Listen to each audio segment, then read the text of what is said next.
Всем привет! Проект «Испытано на себе» сегодня находится в городе Покровск. И не просто так. Сегодня мы решили побывать в гостях у мастера по художественной резке. Ну и, конечно же, испытать это нелегкое дело на себе. И нас уже встречает мастер. Алена, здравствуйте! Доброе утро! Вот такая бодрая, энергичная, веселая и занимается таким нелегким делом, как вот та самая художественная резка. С чего вдруг вот такое увлечение появилось и как на сегодня вот проходит ваши такой ежедневные будни?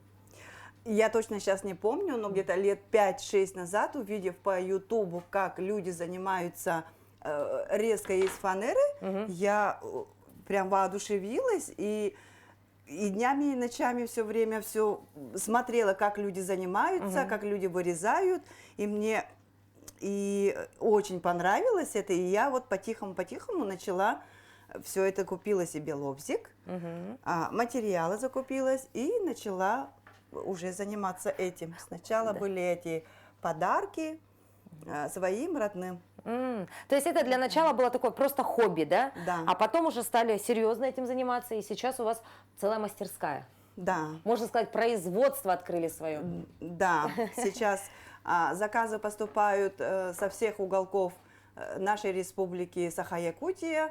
Мои работы ждут в новом году в Германии, да вы что, даже в Таиланде, да, потому что сейчас у наших, как сказать, земляков очень многие родственники, они живут за границей, то по разным городам по всей России, и они частичку своего, вот, да, своей родины, они вот этим подарком, оберегом, хоть каким маленьким, большим, стараются им отправлять. Откуда берутся идеи, ну и, конечно, знаете ли вы весь смысл, да, вот, то есть того самого оберега, ведь это немаловажно. Вообще сами вот эти вот обереги, сами вот как по-якутски сказать, харсхалы, они уже есть. Их не надо придумывать, они уже испокон веков, они вот эти все орнаменты. И у каждого поколения, конечно же, испокон веков, оно все обновляется, сохраняется. И у якутских узоров, например, очень часто встречаются геометрические фигуры и растительный узор. И само такое, этот еще немаловажный такой этот рисунок, а к этим рисункам еще добавляются рисунки орнамента животных. Да, вот здесь мы видим. Да, и все это вот, так. да. И мне тоже очень нравится добавлять, например, у нас есть и орнамент, например, животного, геометрические фигуры и растительный узор. То есть здесь все в одном, да, сочетании? Да. Это оберег для чего? Для удачи, счастья, любви, для чего? Нет, это оберег лисий нос, это благополучие к деловой хватке. Вот так вот. И сегодня, дорогие друзья, в рамках нашего проекта мы вместе с Аленой собственными руками изготовим вот такой оберег. Так, хорошо. А вот, соответственно, мы видим очень много у вас здесь трафаретов, да? Это вы рисуете сами или же вы где-то готовые приобретаете? Когда я сама начинала, по первости, да, я рисовала все сама, я все придумывала, смотрела по интернету, как люди это делают, и рисовала. А потом, сейчас, когда уже заказов много, и это не успевается, я заказываю, например, свой эскиз, рисунок. Могу даже предложить, чтобы они сами посмотрели, как это будет. Но я работаю с очень талантливым человеком, Марией Дмитриевой и Киприяновой Леной. Они оба очень хорошо рисуют и режут. Вот у вас тут очень много их, да? Ну, я не знаю, наверное, сотни, наверное, да? Очень много. Трафаретов. Это же часть. Все надо знать, это значение надо знать. То есть вы постоянно, наверное, узнаете для себя что-то новое. Да. То есть здесь, наверное, там есть определенные, да, для достатка, для благополучия, да, для семейного счастья. Да. То есть вот это вот все нужно в себе хранить, да? Да. И мы сейчас можем увидеть, обратите внимание, масштабы, да, можно делать аж такие перегородки, да, вот. Это, наверное, одни из самых больших, крупных работ или еще больше бывает? Еще больше бывает. Люди заказывают, объединяют две перегородки, объединяют харсхалы, можно без харсхалов заказывать. Ну, как вот человек хочет, какую перегородку он хочет и какую работу он хочет, он сначала все обговаривается, какой харсхал, да, потому что харсхал как бы вы знаете, сейчас такое время пошло, когда мы живем по принципу одноразовости. Это то, что мы приобрели, мы попользовались и выкинули. А у нас вот сейчас Харасхал, например, вот обереги, да, и хочется, чтобы они оставались все-таки в семье и передавались, например, от колыбели до колыбели. Поэтому люди сейчас как-то приходят к своим истокам, своим корням, и они очень, вы знаете, вот последнее время, сколько я работаю, много, я все время работаю с харасхалами. Таких проектов больших у меня мало. И поэтому люди как-то осознанно думают, и как-то вот этот оберег харасхал, они вот под себя ищут свой оберег. И потом можно же передавать это из поколения в поколение. Как Да, вы из говорите, поколения в поколение оно будет вот храниться бережно. Очень замечательно у вас такое увлечение, потому что действительно несет такие благие цели, да, не просто, да, сидишь и делаешь ради денег, да, а все-таки и душу вкладываешь, и, конечно, потом благодарность, наверное, от людей, она тоже немаловажную роль играет, приятно, да, очень приятно. Вот. Ну что, дорогие друзья, я думаю, нужно уже приступить к делу, потому что в рамках испытанного на себе все-то надо испытать, всем с вами поделиться. Ну и, конечно, самое главное увидеть, как вот такая хрупкая женщина может работать с тем самым лобзиком, с дрелью. Это всегда на этом, мне кажется, приятно посмотреть. Многие мужчины, наверное, сейчас думают, ну давайте, покажите, что вы там умеете. Умеем все. Художественная резка, вроде бы все-то и понятно, да, то есть ты должен быть художником и должен уметь резать, правильно? Тут все очень просто. Давайте немножко поговорим, что вы используете и вообще, насколько сложна та самая работа. В общем, есть несколько сортов фанеры. Я работаю с высшим сортом, она влагоустойкая, березовый высший сорт, шлифованная. А иногда бывает, что у нас проблемы бывают с доставкой фанеры здесь в Покровске. И иногда по первости я очень ошибалась при выборе фанеры и покупала разные сорта, пробовала. И бывает, что хочу посоветовать, кто вот хочет начать резко из фанеры, очень хорошо и, как сказать, тщательно выбирать фанеру. Например, попадаются фанеры, да, вот второй сорт, и вот с двух сторон он как бы гладкий, и кажется, что он очень красивый. Ну, по мне так вообще все идеально. Ну вот смотрю, да смотрю, что здесь может. Я уже и так рассмотрела, и даже на запах попробую. Вроде все хорошо. А все хорошо. А дело в том, что она очень быстро теряет свою форму. Немножко не так положишь, она очень быстро впитывает влагу, потом при резке она начинает вот изнутри все трескаться.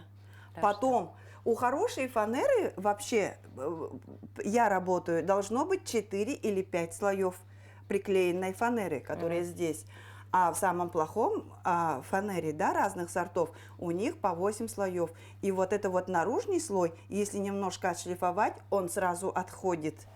И такой фанерой нельзя работать, и заказы я не принимаю, потому что наружу, если я на фронтон крыши делаю из такой фанеры, она через год, через два, она уже развалится. Вот так. Поэтому надо очень тщательно, если вы хотите сделать... вот это неправильно, да, Алена? Это неправильно, да. Да, вот, то есть мы видим вот это уже, да, расслоение. Расслоение, слои очень тонкие, и внутри она все, и вот она теряет сразу свою форму.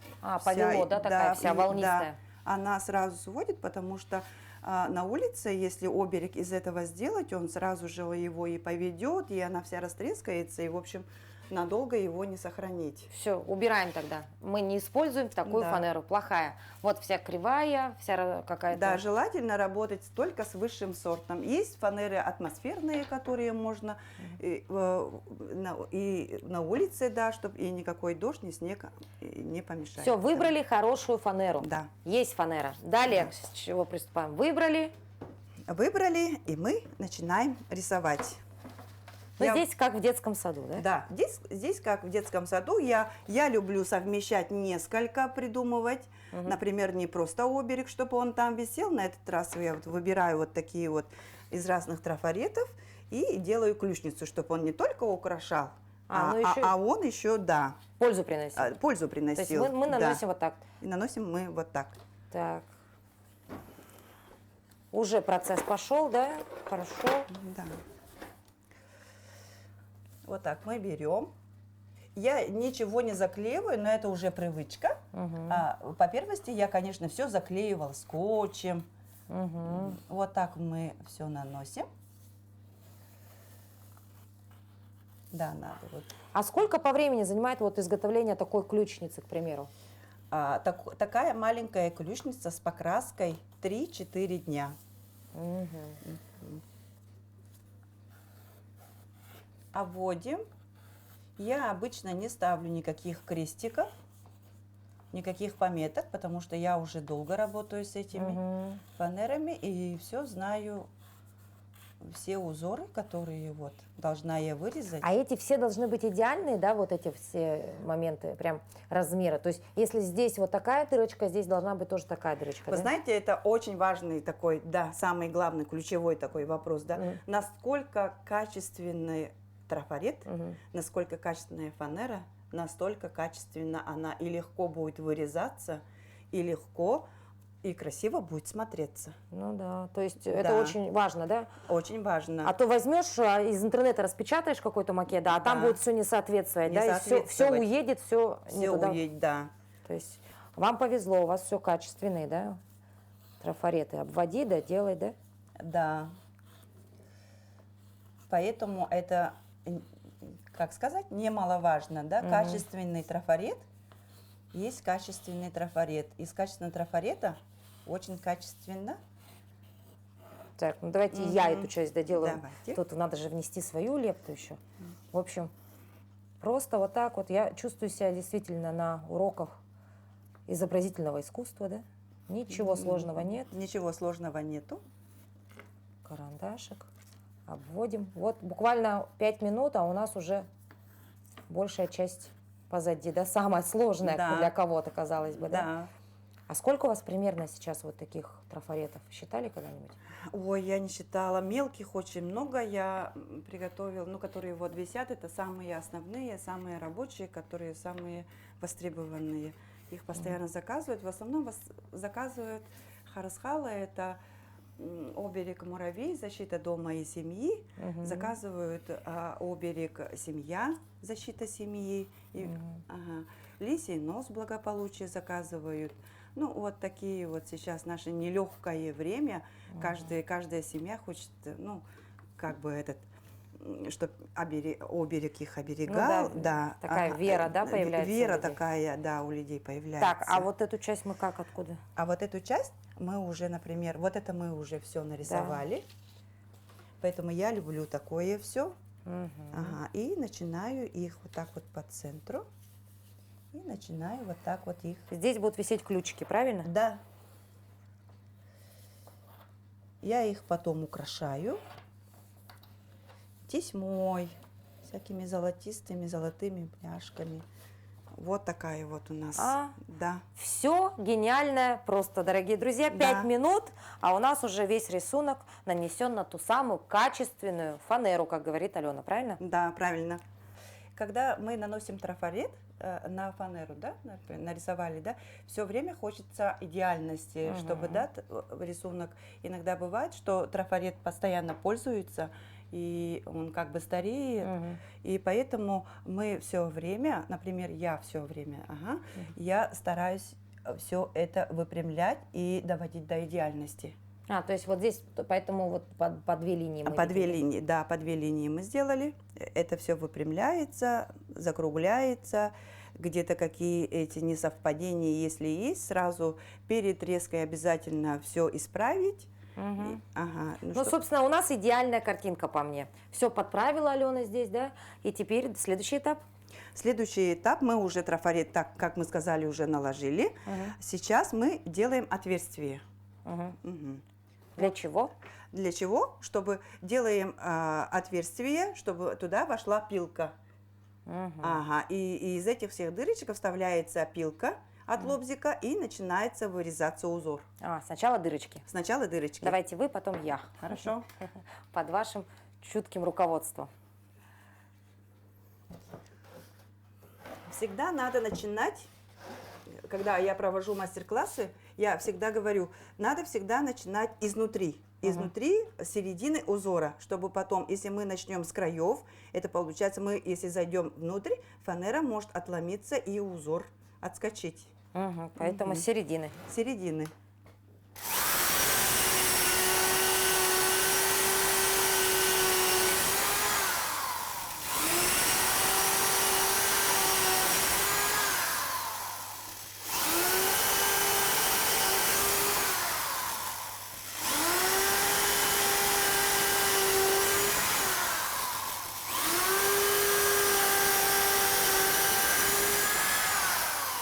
Так, теперь моя очередь, да?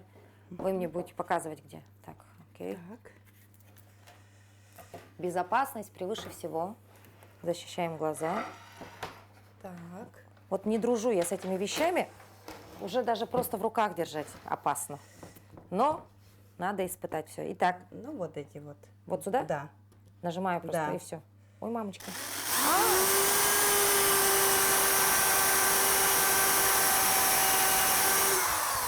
Нет, не пробила дырку. Сильнее давить? Сильнее надо давить. Мгм. А как понять, что я дошла до конца? Она Дошла? отскакивает, А, фанера. да? Да. Так, хорошо.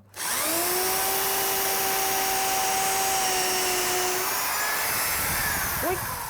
Так, сюда.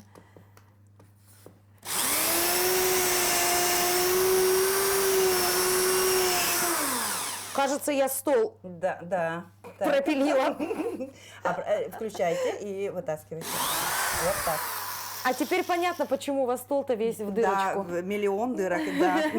Все понятно, так. Мгм. И то есть вы так вот... Ой. Так, ага.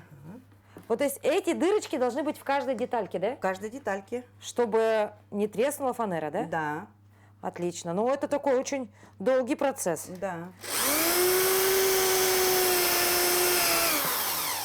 Так, все.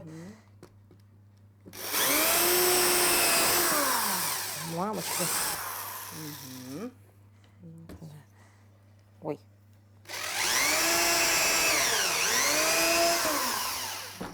Вот. Мне кажется, это шикарная работа. Да. Алена, у вас так хорошо получается объяснять, что я даже вот перестала бояться Да. дрель.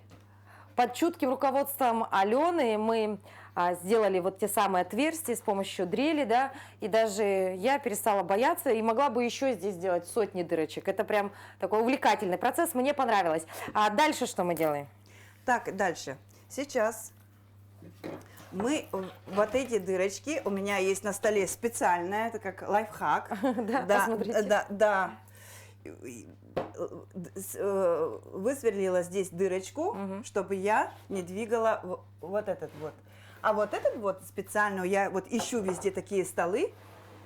Когда я начинаю резать медальницы или что-нибудь такое объемное, я начинаю их двигать. То есть чтобы, увеличиваете стол. Увеличиваю, и если совсем маленькие детали, например, оленят, тех же они вот такие вот, тогда я их начинаю вот так вот совсем, и на этой маленькой площадке я работаю.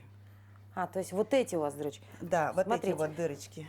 Опять же, диву даешь, да? Вроде бы стол уже давным-давно нужно было утилизировать. Да. Алена приспособила его под себя. То есть иногда ей нужны, дорогие друзья, вот эти отверстия. Да. Иногда вот здесь, а иногда и вот здесь пригождается. Видите? Да, Все в дело. Да, в основном харасхалы я вырезаю вот на этой дырочке.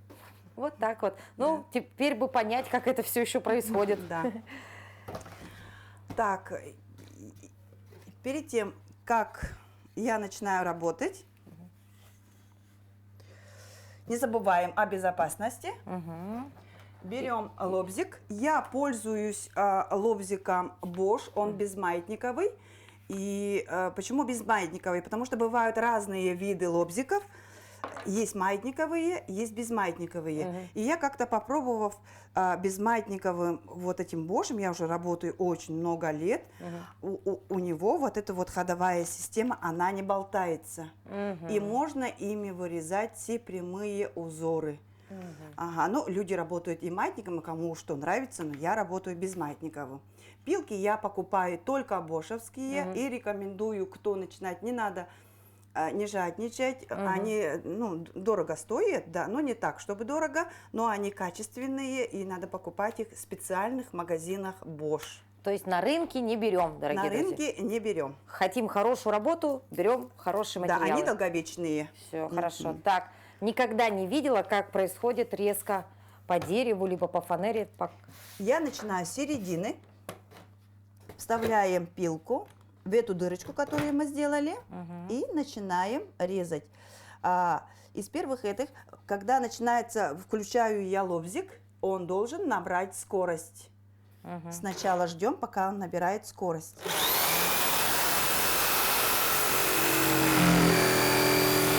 Так, вот.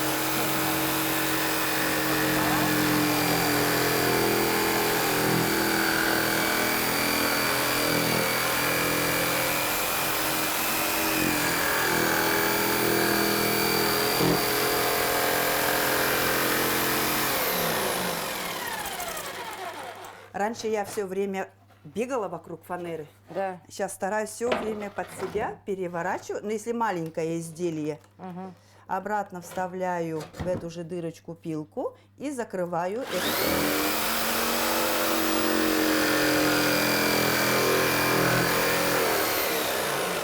Чем медленнее, не суетясь, резать, тогда ровная линия и ни одной трещинки.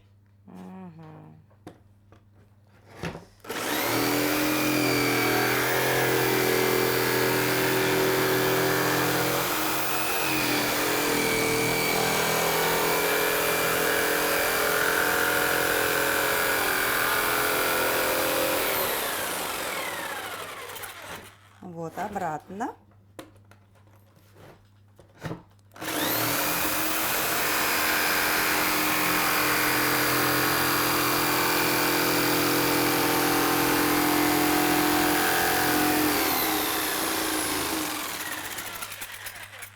Так.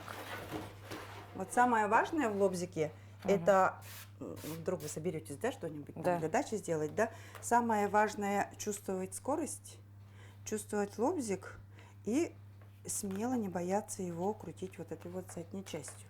Тогда даже вы немножко, если будете проходить, вот это вот будете скорость чувствовать, потому что при таких закруглениях оно все-таки надо где-то скорость сбавить, потому что пилка хочет все время вперед идти. И вот здесь я начинаю нажимать и как бы выворачивать его, и вы должны чувствовать скорость и вот эту вот самую немаловажную заднюю часть лобзика. Ну, надо, пора бы и прочувствовать. Да. Я так понимаю, да? Можно говорить про теорию вечно, но надо попробовать. Так, я давайте сделаю прямые какие-нибудь линии, когда можно еще что-то. Да. А может быть, попробуем на другом кусочке? Мне очень жалко будет испортить нашу работу. Или это не сложно? Это совсем не сложно. Берем дырочку, вы говорите, да? Да. Берем дырочку. Самая простая дырочка. Давайте вот так мы сделаем. Давайте. Это все мы уберем. Отсюда веду куда? Идете сюда. Вот так. Работа с лобзиком сейчас уже будет в самом разгаре. Как объясняла Алена, мы вставили в дырочку. Дальше нажимаю кнопочку. Так.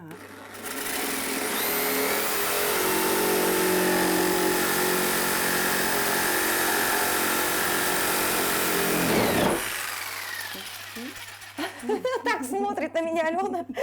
Мне кажется, уже просто шикарная работа. Так, подождите, я лучше с вами вместе, да. Так, нажимайте. Куда? Сюда.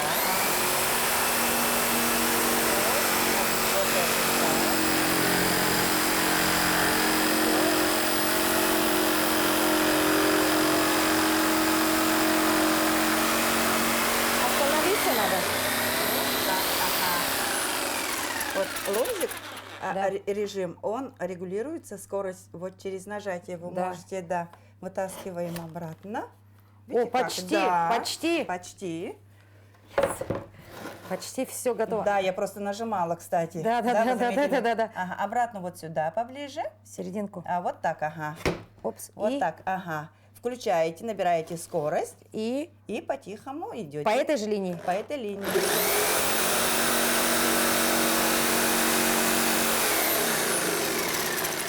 назад. Назад? Ага. Так, вы сюда.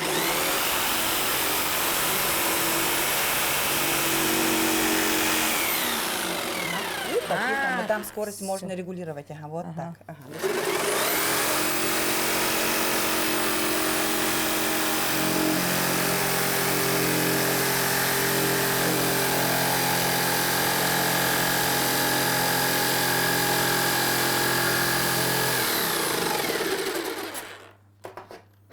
Ой, аж это, в пот бросила. Ювелирная работа, потому что боишься каждый раз уйти немножечко не в ту сторону и все. Но хотя я могу поделиться своими эмоциями сейчас, да, кажется, вот лобзик это чисто мужской инструмент, да, кажется. На самом деле, дорогие женщины, вы хотя бы раз-то попробуйте, ничего сложного в этом нет. Но опять же, можно провести параллель с кухней, да. На Да. кухне примерно происходит тот же самый процесс у вас ежедневной в вашей рутине, да. Ничего сложного. Лобзик все сделает за вас. Вы просто лишь направляете его в нужное русло. И все. И, пожалуйста, идеально ровная линия. Ну, мне так кажется. Отсюда идете, заворачиваете. И останавливаюсь. Ага, и вот здесь останавливаетесь. Так, поехали. Мгм. А что она не пролазит? Да. Вот. Всё Мгм. так. Скорость набираем.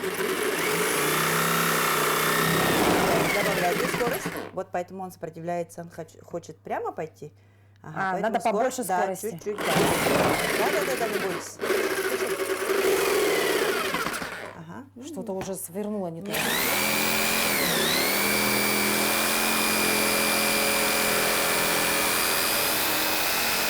Вот поэтому, да? Скорость и вот в заднюю часть, когда скорость, да.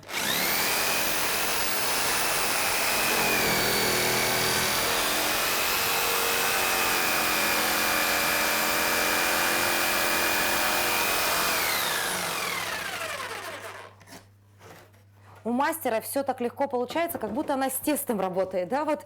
А я прям боюсь каждого движения, но потому что это действительно все-таки инструмента не игрушка, да, и достаточно опасно все. Так, куда я веду? Так, вот так, сюда. Куда туда? Мгм. Вот туда. Так, ну все, поехали.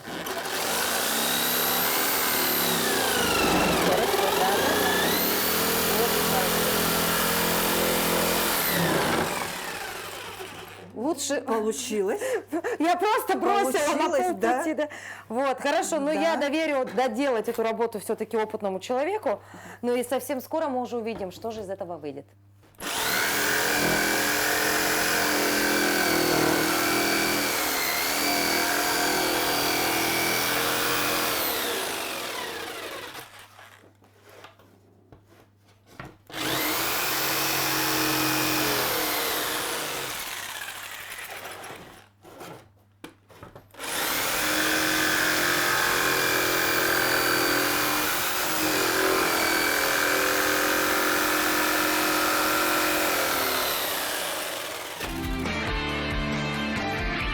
Испытано на себе.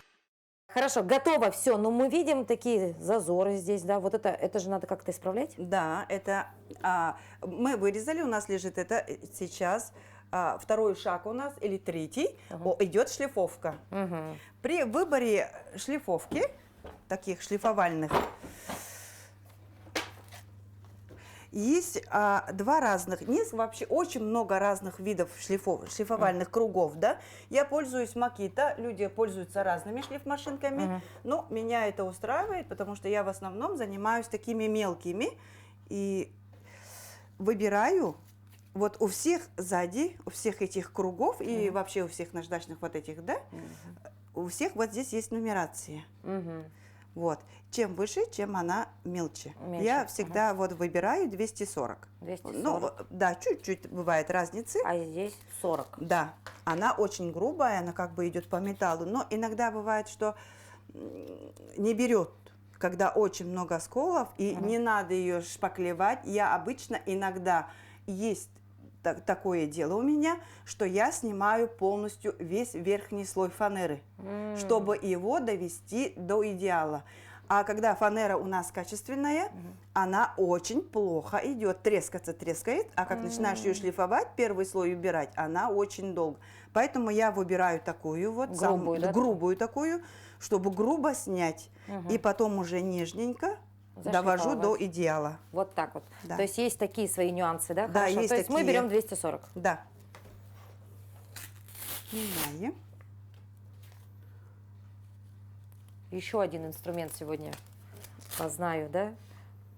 Да, круги надо постоянно менять. Вот такие шлифовальные вот эти, потому что очень быстро изнашивается вот эта вот часть шлифмашинки. И начинаем. Тут тоже, как и в лобзике, и везде в этих, есть скоростной режим. Я всегда работаю, ну, стараюсь на средней скорости.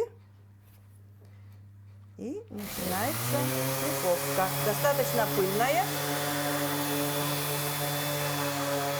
Если кто занимается, например, постоянно этим работает, то, конечно, это маски, открытые форточки. Работа очень пыльная, чтобы не навредить.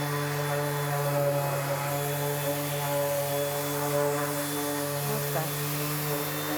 Хотите попробовать? А можно здесь переборщить? Да, можно переборщить. И что будет в этом случае? Когда я начинаю, по первости, когда я начинала, я очень много ошибок делала.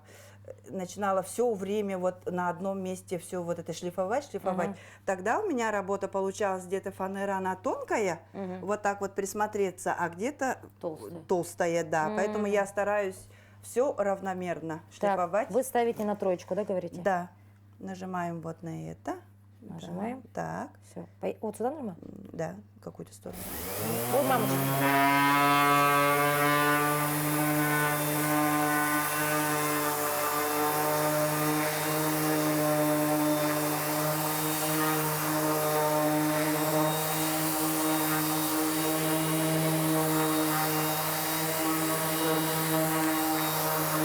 Ну, следующий этап достаточно прост и понятен. Нанесение краски, да?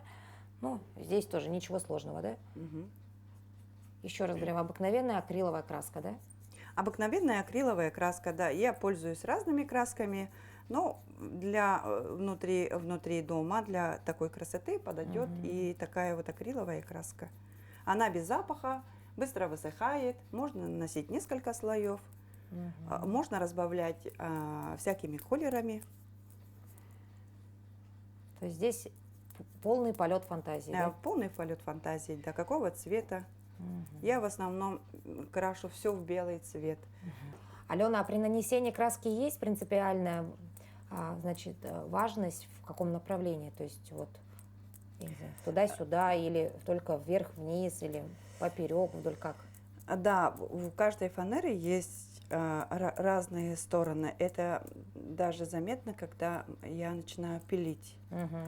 Когда я начинаю пилить какую-то сторону, когда я иду, например, ну, скажем, направо или налево, то с левой стороны, например, нету трещин. А если я начинаю уходить все время вправо, то там появляются вот эти вот все трещинки. И также при нанесении краски тоже.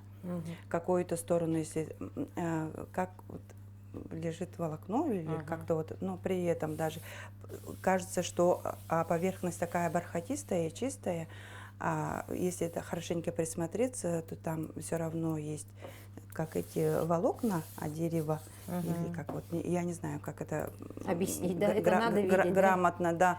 Это я уже за столько лет уже, когда работаю, уже знаю, какую сторону мне надо будет наносить краску или резать. То есть у вас уже это все на глаз, да? Это уже на глаз, да. Потому что я самоучка, и я нигде не обучалась этому. Это все вот, это все вот, ну, не знаю, в голове, в сердце, в руках. Это вот так. Я посмотрю фанеру, какая она, стоит ли из этого. И я все время собираю вот эти все кусочки, потому что бывает, что люди заказывают все равно одно и то же. И вот это вот надоедает. Иногда я, конечно, плачу своим. Ой, я хочу уйти в творчество, я хочу что-то создать новое, чтобы был такой ах и восторг. Ну, люди творческие все равно этим страдают, да. Да. То есть вам Да. все время хочется что-то нового, да? Что-то новое, да. Надоедает однообразие. Надоедает однообразное, и людям это тоже надоедает. Как бы это мы же продаем, это наш хлеб, это мой хлеб. И поэтому людям тоже надоедает, и хочется что-нибудь придумать, чтобы оно раскупалось, и долгое время это заказывалось. Алена, а если поговорить о вашем опыте, да, помните ли вы какую-то, может, самую интересную работу или самую дорогую вам работу, которую вы вот сделали и прям вспоминаете с теплом? Вы знаете, мне очень редко нравятся мои работы. Да вы что? Самой себе очень редкие работы нравятся мне, и я их делаю. У меня в доме, я столько лет работаю, у меня в доме ничего нету. Я вот для себя делаю. Вот мне нравится это, я бы хотела видеть, да?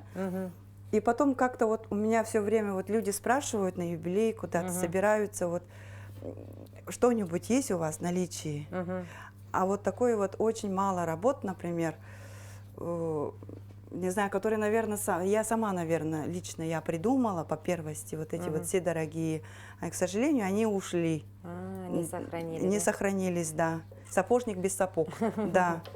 Но зато в других домах где-то до сих Зато, пор, да, наверное, висят и радуют глаз, да. и приносят такое какое-то умиротворение, Да, да, веру, надежду. такое. Надежду, То есть- да. То есть все равно ваша лепта есть, да, внесли Да, вы да. в чьи-то дома, в чьи-то семьи. Да. За столько лет, конечно, очень много во многих домах и в квартирах. Ага, А висят. вообще, вот мы сегодня приехали в Покровск. Вы отсюда родом, да? Вы здесь родились? Я выросли, вообще, жили? да, я родилась в селе Улахан, и там я выросла. Потом я переехала уже лет 30 здесь живу, в Вот Покровске, да. Дети здесь выросли. Старшая дочь у меня учительница, а младший сын, ну, средний ребенок, сын у меня отучился в среднее, потом армия, сейчас работает в полиции. Вот. Младшая дочь у меня учится в 9 классе. Наверное, должна быть врачом, раз уже есть учитель, есть полицейский, да? Нет, хочет стать реконструктором швов, хотя, правда, я не понимаю, в чем эта профессия. Да. Что? Реконструктор швов? Да, Это каких швов? Чьих швов? вот, и я тоже не понимаю, да. Мгм. Потом со мной живут моя старшая дочь, ага, и 2 внучки, Внучки, да, Сардана и Милана. Кстати, о внучках. Моя старшая внучка, они оба помогают, но старшая внучка очень помогает, и они знают все значения оберегов, потому что когда лет 6 назад они же были маленькие, и вот под Новый год завал заказов вот этих оленят, и вот они сидят, ленятся, но сидят, да, и они уже знают, какую краску взять, какой харсхал я делаю, и что надо для этого сделать, где подмести даже, как это, ну, после шлифовки обычно все пыли мы начинаем подметать или пылесосить. Вот этот весь процесс, они вот выросли на моих харсхалах. Ага, то есть такие будущее поколение растет. ваше, да? Будущее поколение растет. Да, то есть будет на кого оставить мастерскую. Да. Мгм. Вот особенно старшая внучка и режет. Лобзиком умеет пользоваться? Лобзиком, да, и очень даже неплохо. И делает, как-то она вот пошла в меня, что ли, Сардана, она вот эти вот продает всякие вот из бусинок сумочки. Все кольца. Вот у меня младшая дочь заказывает, например, внучке сережки, бусинки, браслетики. Вот она вот сидит, у нее вот что-то все равно есть. В общем, у вас видимо. такая творческая семья, да? То есть вы все тянетесь к такому прекрасному, да? Да, видимо. Но у нас в роду, ну, у всех же, да, раньше, как у якутов было, да, они вот все время занимались шитьем, вот это что-то делали из дерева, домашнюю отварь, мебель, это же все испокон веков идет. И мне кажется, что у каждого человека при желании может все это появиться. И я же тоже не знала, что я буду 7 лет назад, например, я же тоже не знала, что я возьму лобзик и я буду вырезать. Хотя я ревела, Да вы потому что у меня не получалось. И я ревела от того, что у меня не получается, и пилка не туда идет, и ломается. Вот я бы сегодня тоже поревела, мне кажется, Да. в какой-то момент, потому Да. что хочется хорошая работа, а ты смотришь, Да. что ну не получается, Да. ну вот как будто бы Да. что-то мешает, но хотя вроде бы все в теории понятно, а на Да, практике а не на- так легко. На практике не так легко, ага. И если бы, может быть, я где-нибудь по этому бы поучилась бы, может быть, это мне легко бы досталось. Мгм. Но я года 3, я все училась и до сих пор учусь. И многих людей спрашиваю, как делать, что делать в таких случаях. Ну, учиться никогда не поздно, конечно, всему этому. Но люди приходят на мастер-классы с удовольствием. Правда, время очень интересно. ограничено. Ага. Да, и выделяется, ну, в 3 месяца, 1, там, 3-2 недели, дня, то есть Мгм. только. И люди тоже хотят украшать своими. У некоторых нет уже вот этого вот своих, как сказать, не хочется покупать. Это же все равно же деньги. Мгм. Очень много делаю скидкам пенсионерам. Когда начинает человек писать, хочет такой оберег, и сразу понятно становится. Мгм. Вот, ну, я сразу спрашиваю, ну, скидки многодетным, и этот, ну, стараюсь, чтобы не так много. Художественная резка – это очень увлекательный процесс. Время летит незаметно. И вот буквально за пару часов я вместе с Аленой вот сделала потрясающе красивую вещь. По мне, так этот оберег просто идеален. Давайте напомним еще значение его, да? А значение этого оберега – это лисий нос, это благополучие и деловая удача. Вот так. Лисий нос у нас готов. То есть по мне вот идеально матовая поверхность белая, этого достаточно. Либо кто-то пытается как-то, может, приукрасить еще, да, декорить. Да, некоторые заказчики иногда заказывают, вот мы сделали, например, ключницу. Мгм. Вот здесь гвоздики, да? да? Да, здесь будут гвоздики. Ну, я стараюсь как-то украсить, добавляя конский хвост, всякие бляшки, Ага. да. А мы видим вот здесь одну работу Да. вашу, да? Ага. Давайте покажем. Так это вот в идеале могло бы выглядеть так, да? Да. Вот такие работы, обратите внимание, мне кажется, и так красиво, так еще, наверное, лучше. Но, возможно, кто-то любит минимализм, да, и оставит на стене у себя вот такого в белом, да, формате. А кто-то любит вот добавить и прям национальный прям колорит, да, и мы видим вот здесь и конский хвост, да, и, значит, ленточки у нас тут, и металлические крепежи, да, но в идеале, в принципе, мне кажется, и то хорошо, и это хорошо. Да. Вот такая уникальная возможность была у нас сегодня в рамках проекта «Испытано на себе» узнать, что же такое художественная резка.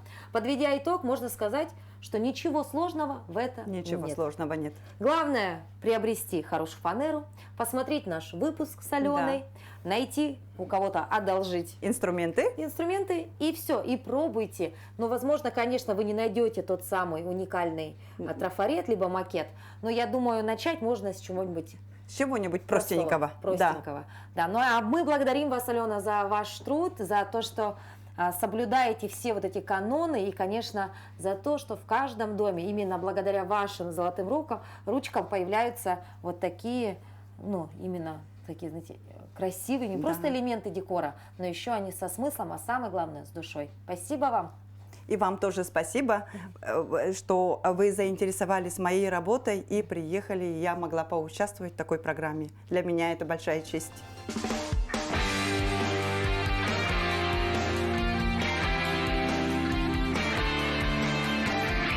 Испытано на себе.